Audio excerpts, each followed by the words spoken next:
Kazakhstan, जिसे आधिकारिक रूप से रिपब्लिक ऑफ कजाकिस्तान कहा जाता है, मध्य एशिया का सबसे बड़ा देश है और इसका कुछ भाग पूर्वी यूरोप में भी फैला हुआ है।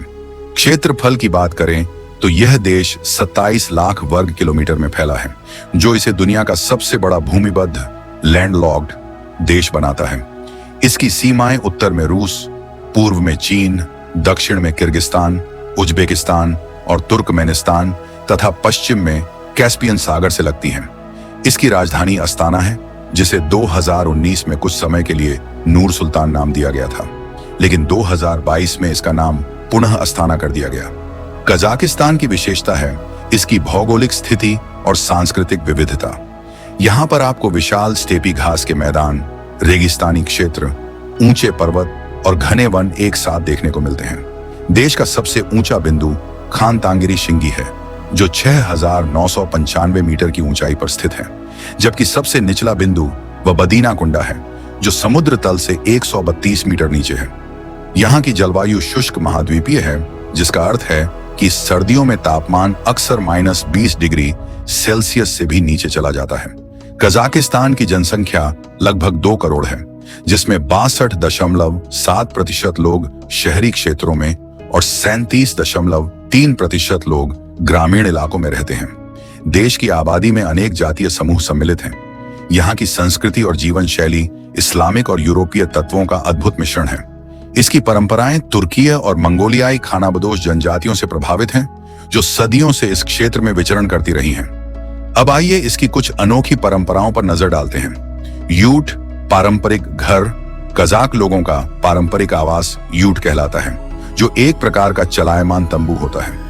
यह लकड़ी के ढांचे और फेल्ट या चमड़े से बना होता है, जिसे आसानी से खोला और समेटा जा सकता है।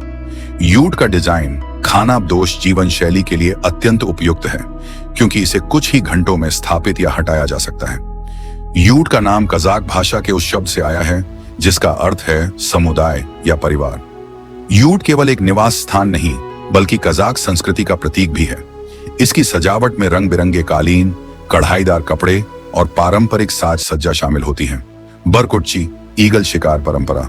कजाकिस्तान में गोल्डन ईगल से शिकार करने की परंपरा सदियों पुरानी है, जिसे बरकुच्ची कहा जाता है।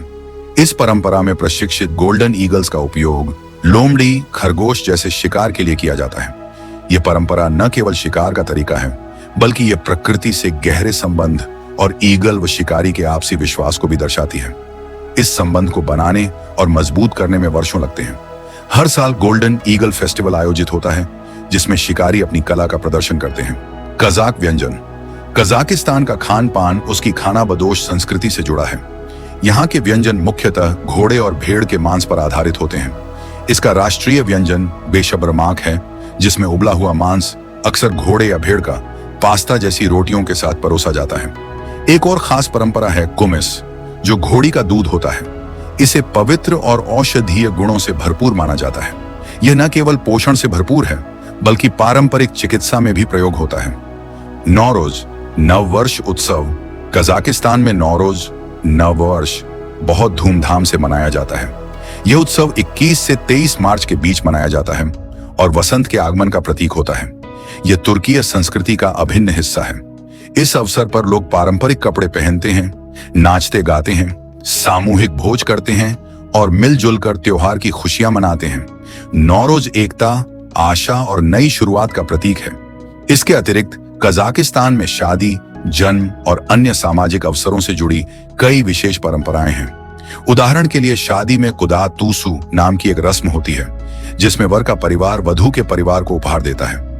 यह रस्म सामाजिक संबंधों को मजबूत करने का प्रतीक मानी जाती है। बैकोनूर कॉस्मोड्रोम अंतरिक्ष का प्रवेश द्वार। कजाकिस्तान में स्थित बैकोनूर कॉस्मोड्रोम दुनिया का सबसे पुराना और सबसे बड़ा अंतरिक्ष प्रक्षेपण केंद्र है।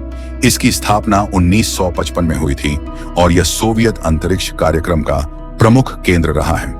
1957 में दुनिया का पहला उपग्रह स्पुतनिक यहीं से लॉन्च हुआ था। इसके अतिरिक्त यूरी गागरिन, जो अंतरिक्ष में जाने वाले पहले इंसान थे, उन्होंने भी 1961 में यहीं से उड़ान भरी थी। यह जानकर हैरानी होती है कि कजाकिस्तान, जो एक भूमिबद्ध देश है, यानी जिसके चारों ओर समुद्र नहीं है, फिर भी वह मानव अंतरिक्ष यात्रा का पहला कदम बना। अंतरिक्ष अनुसंधान में इतनी महत्वपूर्ण भूमिका निभाने वाला कजाकिस्तान आज भी इस क्षेत्र में अग्रणी है। रूस अब भी इस केंद्र को किराए पर लेकर अपने अंतरिक्ष अभियानों का संचालन करता है, जिससे यह केंद्र कजाकिस्तान की अर्थव्यवस्था का एक महत्वपूर्ण स्रोत बना हुआ है। क्या आप जानते हैं कि सेब की उत्पत्ति कजाकिस्तान में हुई थी? वैज्ञानिकों का मानना है कि आधुनिक सेब का जंगली पूर्वज मालुस सिवेर्सी कजाकिस्तान के जंगलों में पाया जाता था। कजाकिस्तान की पूर्व राजधानी अलमाटी का नाम ही सेब की भूमि के अर्थ पर रखा गया है। यह तथ्य हैरान करने वाला है, क्योंकि आज सेब दुनिया के सबसे लोकप्रिय फलों में से एक है और इसकी शुरुआत मध्य एशिया के इसी देश से मानी जाती है।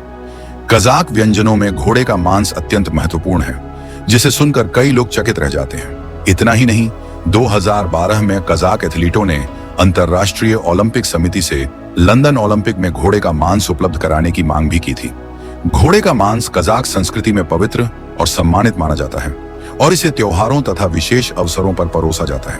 यह परंपरा पश्चिमी देशों के लिए विशेष रूप से चौंकाने वाली है, जहां घोड़े का मांस खाना लगभग असामान्य माना जाता है। कजाकिस्तान में मेड्यू स्केटिंग रिंग स्थित है, जो दुनिया का सबसे ऊंचाई पर स्थित प्राकृतिक बर्फ का स्केटिंग रिंग है। यह अलमाटी के पास 10,651 फीट की ऊंचाई पर स्थित है। इस रिंग ने कई विश्व रिकॉर्ड बनाए हैं और यह कजाकिस्तान के खेल इतिहास का एक महत्वपूर्ण हिस्सा माना जाता है। ठंडी सर्दियों में यह रिंग पर्यटकों और स्थानीय लोगों के लिए रोमांचकारी आकर्षण बन जाती है।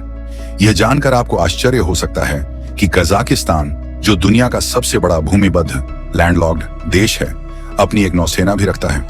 यह नौसेना कैस्पियन सागर में संचालित होती है, जो कजाकिस्तान की पश्चिमी सीमा पर स्थित है। आमतौर पर भूमिबद्ध देशों के पास नौसेना नहीं होती, लेकिन कजाकिस्तान ने अपनी भौगोलिक स्थिति का लाभ उठाकर एक सक्षम नौसेना बल तैयार किया है, जो क्षेत्रीय सुरक्षा में महत्वपूर्ण भूमिका निभाता है। यह एक धर्मनिरपेक्ष देश है, लेकिन यहाँ धार्मिक विविधता स्पष्ट रूप से देखी जा सकती है। 2019 की जनगणना के अनुसार कजाकिस्तान की धार्मिक संरचना इस प्रकार है। यहाँ इस्लाम 7 से अधिक लोगों द्वारा अपनाया गया है। ईसाई धर्म लगभग 26.6% है, जिसमें अधिकांश रूसी, यूक्रेनी और बेलारूसी समुदाय के लोग हैं। शेष 3.4% अन्य धर्मों के लोग हैं, जिनमें बौद्ध, यहूदी, हिंदू, मोरमन, बहाई और अन्य संप्रदाय शामिल हैं। कजाकिस्तान का इतिहास हजारों वर्षों पुराना है, जो खानाबदोश जनजातियों, साम्राज्यों और आधुनिक राष्ट्रीय राज्य के विकास की गाथा कहता है। इस भूमि पर प्राचीन काल से यावार जनजातियों का वास रहा है। सिथियन, हुन और अन्य तुर्किक जनजातियां यहाँ विचरण करती रही हैं। पहली शताब्दी में ओत्रार जैसे शहर रेशम मार्ग पर महत्वपूर्ण व्यापारिक केंद्र बन गए थे, जो चीन और यूरोप को जोड़ते थे। इन नगरों ने सांस्कृतिक और आर्थिक आदान प्रदान को बढ़ावा दिया। 13वीं शताब्दी में कजाकिस्तान मंगोल साम्राज्य का भाग बना और बाद में गोल्डन हॉर्डे के अधीन रहा। 15वीं शताब्दी में कजाक खानते की स्थापना हुई, जिसने कजाक पहचान को सशक्त किया। इस काल में कजाक लोग अपनी यावार जीवन शैली और पशुपालन आधारित अर्थव्यवस्था को बनाए रखते थे। 19वीं शताब्दी में कजाकिस्तान रूसी साम्राज्य के अधीन आया। रूसी शासनकाल में कई परिवर्तन हुए, नई बस्तियों की स्थापना हुई और रेलवे नेटवर्क का विकास हुआ। 1557 की जनगणना के अनुसार इस क्षेत्र की जनसंख्या 40 लाख थी। 1920 में कजाकिस्तान सोवियत संघ का हिस्सा बना। इस काल में कई महत्वपूर्ण परियोजनाएं शुरू हुईं, जैसे बैकोनूर कॉस्मोड्रोम और वर्जिन लैंड्स कैंपेन। हालांकि 1922 से 1933 के बीच आए भयंकर अकाल ने लाखों लोगों की जान ले ली, जिससे जनसंख्या में भारी गिरावट आई।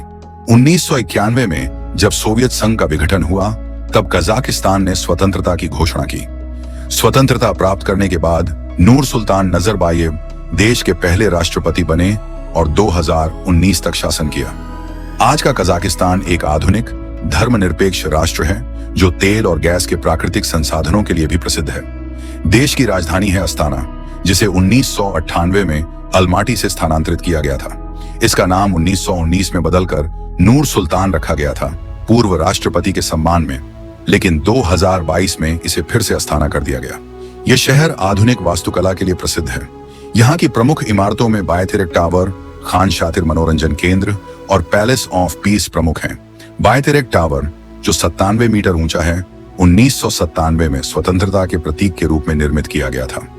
शहर की सड़कें चौड़ी, वातावरण स्वच्छ और हरित है, जो इसे एक सुंदर और व्यवस्थित राजधानी बनाते हैं।